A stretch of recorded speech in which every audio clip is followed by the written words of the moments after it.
Israel's war against terror is approaching 2 years. And while the Jewish state has been physically fighting on 7 fronts, its battle on the 8th front, that's the one that appears to be escalating most right now. And that is the battle for truth, as Israel's Prime Minister put it recently. Images of malnourished children have provoked a strong international response. Even the White House has weighed in, calling for Israel to do more to get aid to people in Gaza. Well, earlier today, the UK said it would formally recognize the state of Palestine this September at the United Nations General Assembly unless Israel abides by a ceasefire and commits to a 2-state solution in the Middle East. Well, joining me now to discuss this and more is Glick International Affairs Advisor to the Prime Minister of Israel. Carolyn was previously a senior contributing editor to the Jewish News Syndicate. Carolyn, welcome back to Washington Watch. Thanks for staying up late to join us there from Israel. Oh, it's always a pleasure to join you on your program. Thanks for having me, Tony.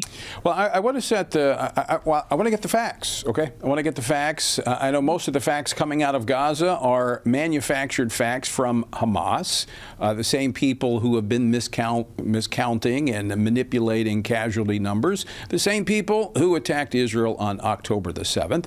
But the international community is taking their pictures, their stories wholesale. So let's just start with this, Carolyn.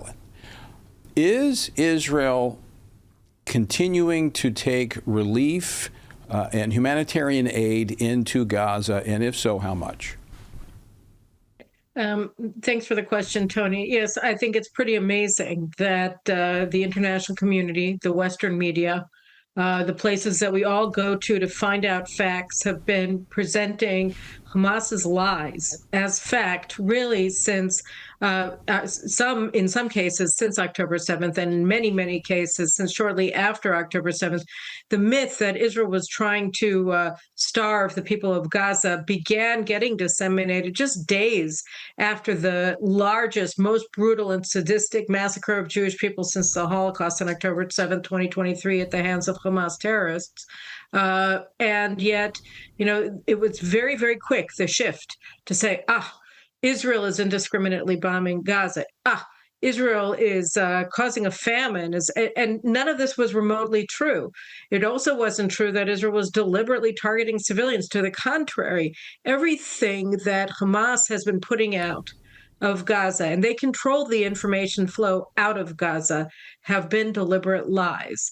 The goal of those lies is to paint the light as dark and the darkness as light, and to pretend that Israel is the side that is responsible for the atrocities from the outset of the war, from October 7th still today, when the facts are the exact opposite. It's Hamas that's responsible for all the suffering that has happened to the people of Israel and to the people of Gaza since October 7th. And today, as has been the case throughout the war, Israel is not starving the people of Gaza. Israel is not denying vital humanitarian aid, particularly food and medicines, to the people of Gaza. To the contrary, there have been over 94 million tons of food delivered to Gaza since the outset of the war. That's about 3,200 calories per person per day.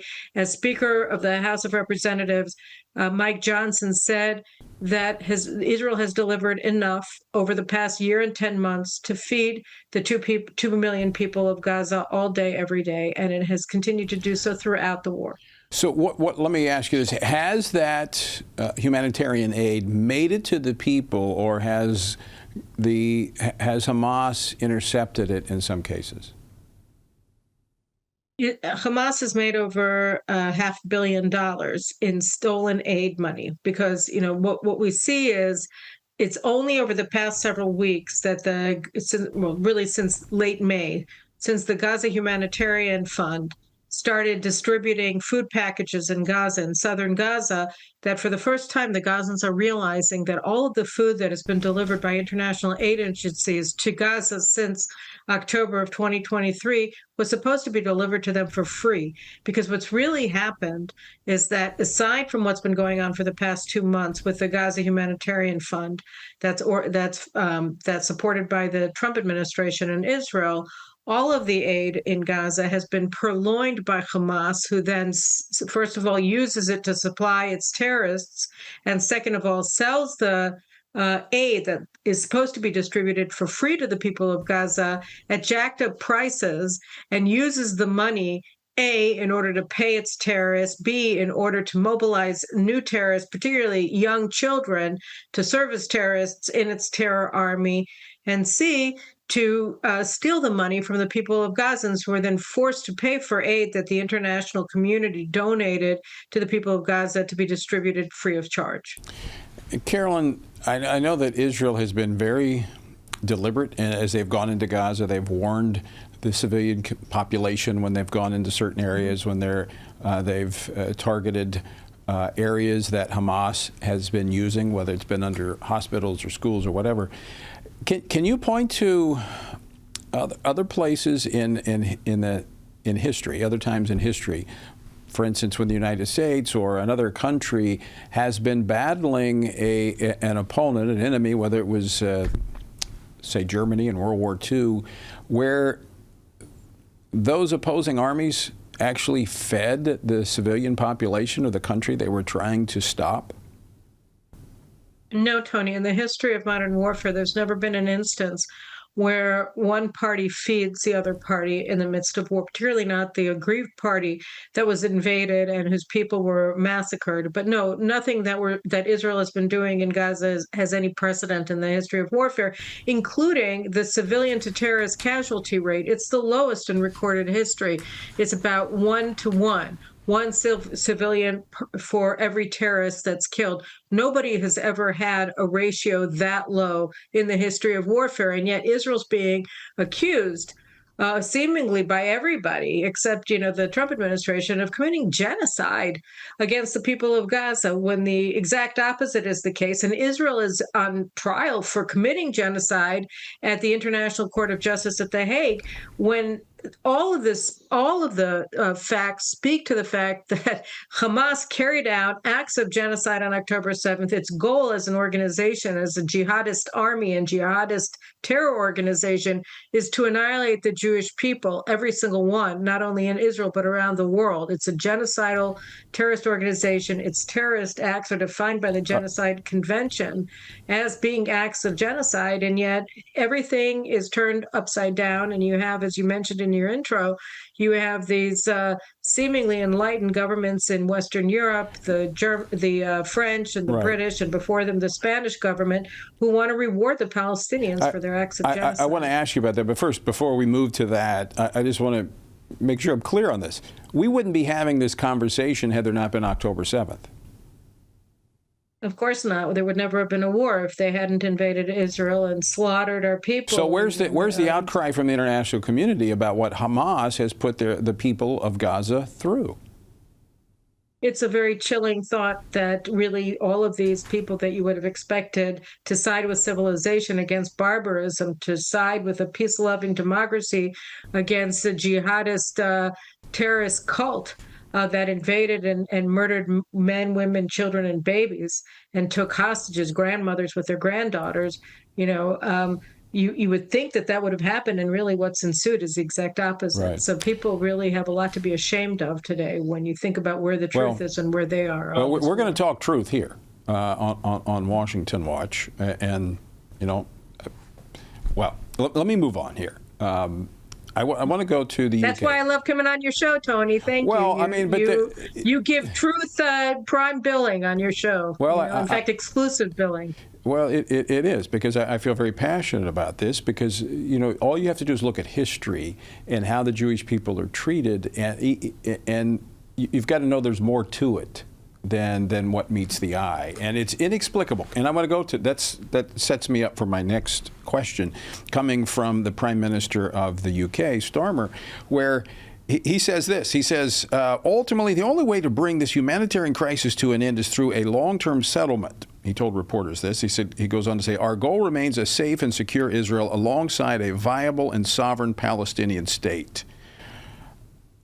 I mean, isn't that what we had prior to October the 7th? In effect, we had Gaza self-governing. Israel wasn't there. The IDF wasn't there. There was no Israeli involvement whatsoever, and it was nothing more than a launch pad for terrorism. And that's just a sliver of property compared to what they're advocating under the two-state solution. They want us to give Jerusalem to Hamas. And we have to realize, when they're talking about all of the aid that they want to bring into Gaza, these countries have collectively donated billions and billions of dollars to Gaza over the 20 years or the 18 years that Israel wasn't there, and even before that, to support the Palestinians and their dream of a Palestinian state. And all of that aid, billions of dollars, was just taken, diverted by Hamas to build the most complicated, complex defenses ever seen. Again, 450 miles of subterranean tunnels whose sole purpose was to wage war against Israel, to hold terrorists, to hold hostages, to hold missiles and serve as launching pads against innocent civilians in Israel. So Caroline, indiscriminate missile fire. For France and the UK, I mean, what happened? Did all that go down in the memory hole? I mean, all the international aid that has gone into Gaza should be, it should be the most fascinating place in all the world. It should be like Dubai. But yet it is a pile of rubble because it was nothing more than a launch pad for terrorism. I mean, what do we just forget all of that? And now advocating that Judea and Samaria become home to the next terrorist operation? Well, the thing is that, we warned them what was happening. Of course, we didn't realize the extent until October 7th, 2023. It made it very clear. But we were warning about this all along, and they didn't care.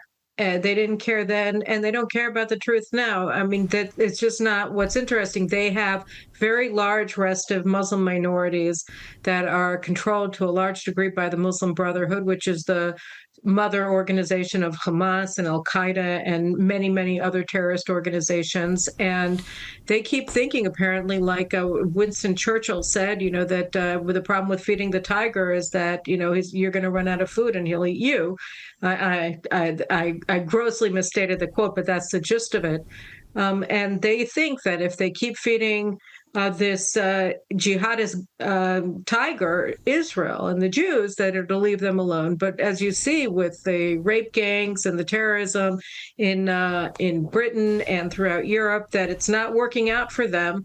And they really should start doing something revolutionary, which is base their policies on fact and on truth rather than on some sort of weak fantasy that if they feed the tiger the Jewish state, that it'll leave them alone. Well, we have a minute and a half left, Carolyn. So continuing that analogy, you've seen that up front and close. As you pointed out earlier, not since the Holocaust have we seen something like we saw October the 7th. It remains fresh in the minds of the Israeli people.